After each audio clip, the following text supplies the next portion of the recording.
आखिर क्या है सनी के छल्लों का रहस्य? आखिर ये छल्ले क्या हैं और कैसे बने? आइए 3D एनिमेशन के माध्यम से आसान भाषा में इसको समझते हैं। ये है शनि ग्रह, जो हमारे सौरमंडल का दूसरा सबसे बड़ा ग्रह है। यह एक गैस जाइंट जिसका आकार पृथ्वी से करीब 9 गुना बड़ा है। शनि के चारों तरफ जो ये छल्ले फैले हुए हैं, यही इसको बाकी ग्रह से अलग बनाते हैं। ये छल्ले असल में बर्फ और पत्थरों के टुकड़े हैं। इनमें से कुछ छोटे टुकड़े रेत के दाने कितने छोटे हैं और कुछ तो इतने बड़े हैं जैसे कि पहाड़।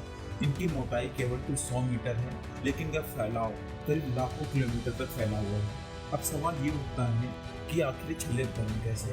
वैज्ञानिकों की 3 प्रमुख थ्योरी है, वही 3D एनिमेशन के माध्यम से हम आपको एक्सप्लेन करेंगे। पहली थ्योरी ये कहती है, जब हमारा सौरमंडल बना तब से ही कुछ बर्फ और चट्टानों के टुकड़े शनि के आसपास बचे रहते हैं, वही आज छल्लों के रूप में घूम रहे हैं। दूसरी थ्योरी के अनुसार कभी शनि के पास एक बहुत बड़ा चंद्रमा था और उसकी जो कक्षा है वो अस्थिर हो गई। वो शनि के बहुत करीब आ गया। शनि की ज्वारीय बल यानी कि टाइडल फोर्स ने उसे टुकड़े टुकड़े कर दिए और जो उसके अवशेष बचे रह गए उसने उसे छल्लों में बदल दिया।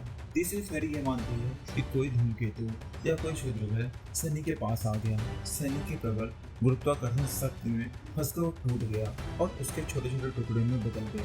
वही शनि के आसपास घूम रहे हैं। लेकिन लंबे समय तक वैज्ञानिक ये मानते रहे कि ये छल्ले अरबों साल पुराने होंगे, लेकिन हाल ही में कैसी मिशन में हमें ये पता चला कि जो छल्ले हैं बहुत पुराने नहीं हैं। इनकी उम्र शायद 10 करोड़ साल पुरानी ही है, यानी कि तब जब पृथ्वी पे शायद डायनासोर थे। आपको जान के हैरानी होगी, देखिए रिंग्स तो नेपच्यून या जुपिटर के पास भी है, लेकिन शनि के छल्ले सबसे ज्यादा चमकीले और साफ दिखाई देते हैं।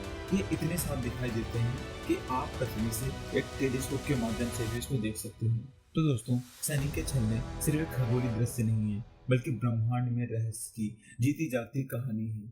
सोचिए, अगर ऐसे छल्ले पृथ्वी के चारों तरफ भी होते तो हमारा आसमान कितना अद्भुत दिखता।